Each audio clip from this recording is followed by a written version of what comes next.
Well, folks, we have our good friend Joe Rogan back on the show today. Although I don't know if he's a good friend, haven't met him in person yet, but maybe one day. He is talking with a guy named Warren Smith, who is a content creator here on YouTube, who has a right-wing channel that attacks leftist policies and views, and electric cars apparently are one of those. So we're going to get into what they say. I haven't seen this yet, so forgive me if this is a little bit of a reaction video versus a solid, just standard debunking one. But I think that this is worthy of discussion. So let's dive in. Billy Bob's hilarious, though. He's great. He's fucking He phenomenal. has some great rants about climate change and oil. He's a phenomenal actor. Well, that's the other thing about climate change. Like, listen, if you really think that it's oil is the problem with climate change, well, you better change your whole fucking life. That's what he said. Everything in your goddamn, is that what he says? Everything in your goddamn life is made with oil. Everything in your hair, everything in your car, everything in your phone, everything in your fucking life is made with oil. Well, he's talking about Landman here, which I've already debunked, or at least one of the clips I've debunked here on the show. So if there's other ones, feel free to send them my way. And he's not wrong. Oil is used in basically every product that we have nowadays, and most every product.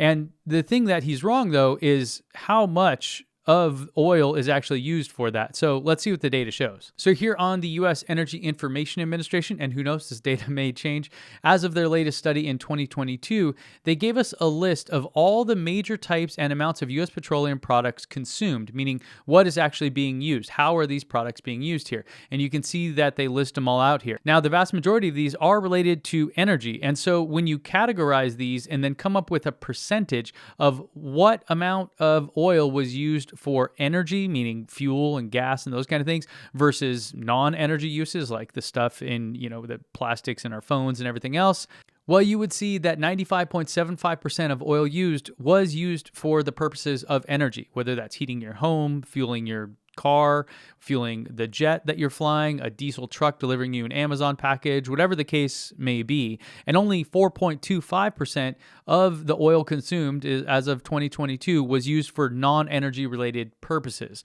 But I still think that climate change isn't really the best argument here. We should really look at local environmental impacts such as air pollution and noise pollution when you're talking about electric vehicles. So that really, I think, is where we should focus the conversation, not on this big kind of hairy goal that's difficult to understand called climate change. But you're still dealing with some kind of pollution from brake dust. You're dealing with, we actually pulled this up recently. We were talking about, it was an enormous percent of more pollutants are released into the atmosphere because of electric cars than combustion engines because of brake dust. So electric cars. The one thing good about electric cars is specifically Teslas. Teslas have regenerative braking.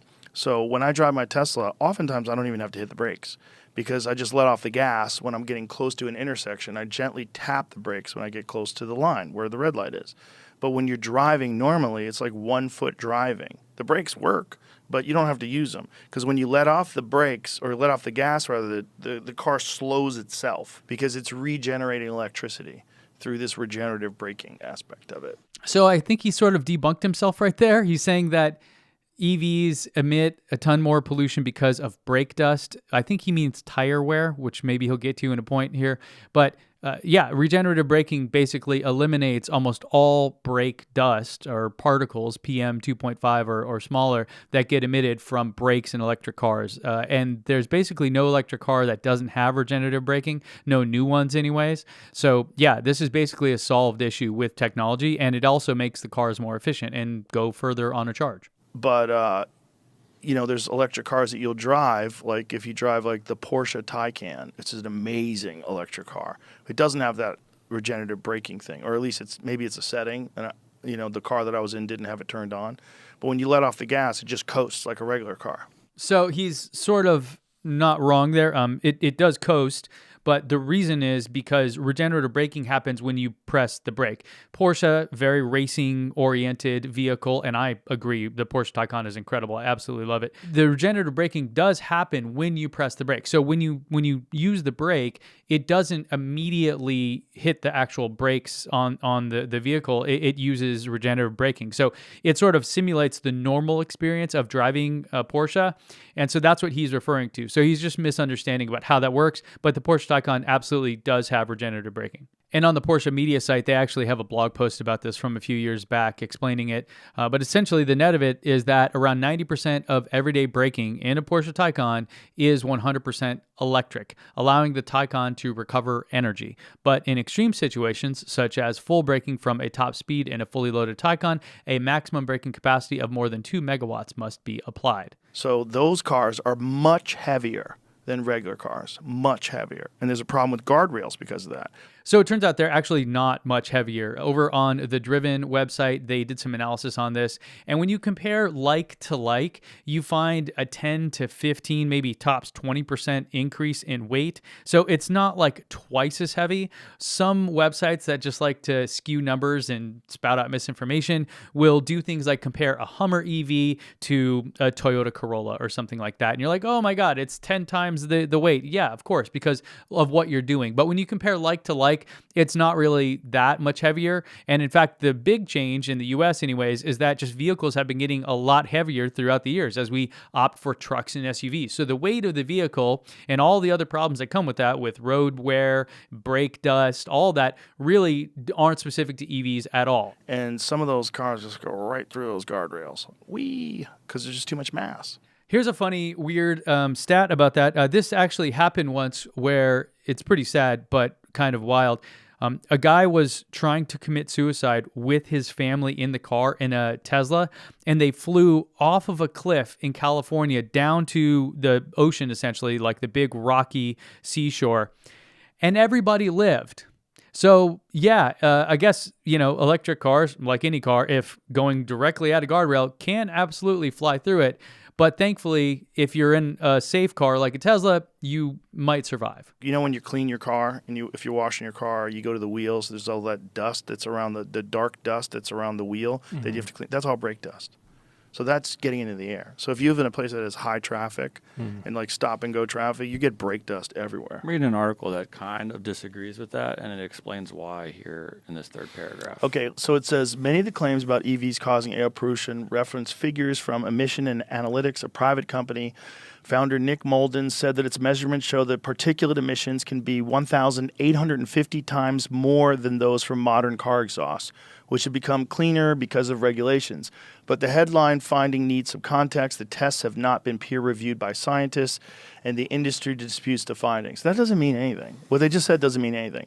Just because they haven't been peer-reviewed and that the industry disputes it, that doesn't mean that it's not true. This was the third article I got to Right. that said that there's less from because of regenerative braking. Right, what we just talked about. But regenerative braking, again, I don't think is in all electric cars. It is in all electric cars. Sorry, Joe. And this study he talked about here is from Emission Analytics, and it actually spawned a whole host of fake news out there.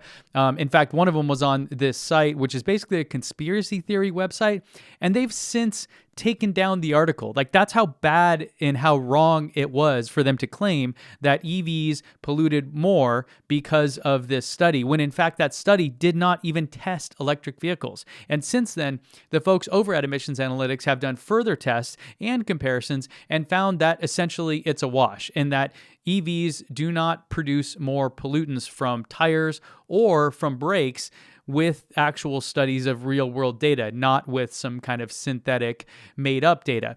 And if you just do some real simple logic here, if it were true that electric cars tires wore down almost 2,000 times quicker, we'd be changing our tires every 40, 50 miles, whatever it is. It would be just so obvious and absurd. So that's why this claim from that site, which is basically a fake news misinformation website, took it down. Like, that's how bad it has to be, right? And if you look at ground news, you can see the factuality of this site is extremely low and the bias is far right. Just some clarity on that. And it is kind of funny that this whole episode here with Warren is about not being stuck in your own ways and being open to new information because it'll change how you think. And here Joe is sort of dismissing an article that Jamie brought up, which counters exactly what he just said. These heavier cars produce more. That's just what they're saying.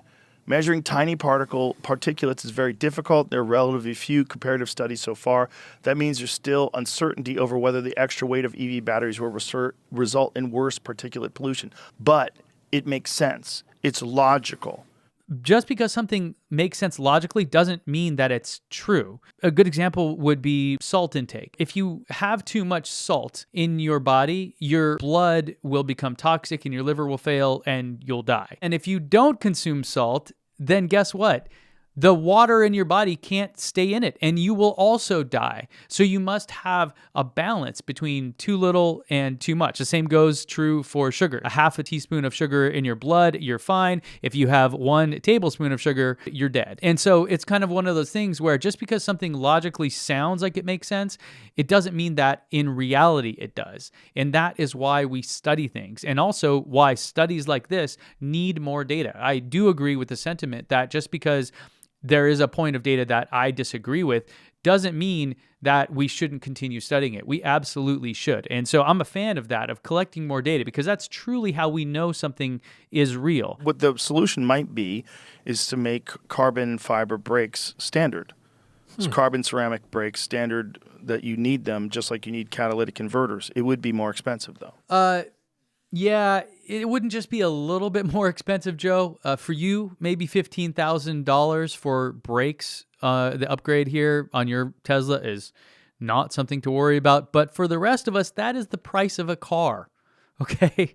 So I don't want to say that you're coming off like some rich, out-of-touch celebrity, but it kind of sounds that way from here. The bottom line is there's problems with all technologies in terms of whether or not they go into a landfill. Like this is a giant problem with windmills. Windmills aren't efficient. They're gross looking. They pollute the landscape in terms of the way it looks. You just see these fucking windmills everywhere. And those things have to go in a landfill. So you have these enormous fiberglass propellers that now have to be buried in the ground. Billy Bob goes on a good rant about the Does he? windmills. I don't Yeah. remember what it was, though, but he rips them apart. Yeah, they're not effective. They're not good enough for what they do to the environment. You know, they kill whales. That's the other thing, you know. Oh, God. Okay, didn't know we were going to have to go to the whales thing. I've talked about this before when he had Trump on, and Trump spouted off the same thing about that. NOAA, who studies these things, they have a thing called a UME, which is an unusual mortality event. And this basically just kicks off an investigation by NOAA and other agencies to see what's happening. There currently is a UME along the Atlantic coast for humpback whales that have been stranding themselves and showing up. So this has spurred a lot of conspiracy theories, and so they've been studying it, right? This is why we look at real science and data, and we don't just come out with whatever theory that some district attorney or somebody spouted off when they have no actual evidence or experience in it. So they published the data here, and the causes were that 40% had evidence of human interactions, either ship strikes or entanglements. Okay, so that accounts for 40% of them so far. And now a portion have also shown evidence of premortem vessel strikes, so meaning they were hit by a ship. So as increased activity in a shipping lane happens, the wildlife is not aware of that. They're not given a memo or an email telling them to get out of the way. And so this tends to happen throughout the world. And so in studying it, you can see this chart here, the number of stranded humpback whales by year. And the thing that stands out to me is that yes, it definitely seems higher in some of these years, but 2012, 13, and 14, it's not like the number was 0. Right? And if 40% of the ones that they've been studying since 2016 are the result of human interaction, like getting hit by a ship or entangled in a fishing line, I don't know that there's much else to say about it. In fact, the original conspiracy about the wind turbines, the offshore wind causing this, was even before that project began. There was a project that was happening out off the coast of New Jersey, I believe it was, and Tucker Carlson interviewed a guy that was a local sheriff that had this idea that it was because of the wind turbines, when in reality that project hadn't even begun, and it has since been paused. So should we study it? Absolutely, we should study that and see, but we need to look at the real data here and rely on people that have knowledge about this and not just go off whatever internet conspiracy theory we hear of that logically makes sense. From there, Joe and this guy, Warren, went on to just talk about kind of other conspiracy theories and things. And that's the sad part. You know, I used to listen to Joe Rogan, and I thought he did a really good job asking critical questions and pushing back on people. And it was really fun to listen to really interesting, smart people on there defend their positions or kind of explain them in ways that normies like us could actually understand. But here, it seems like he's sort of gone off the rails. This is, I think, the third time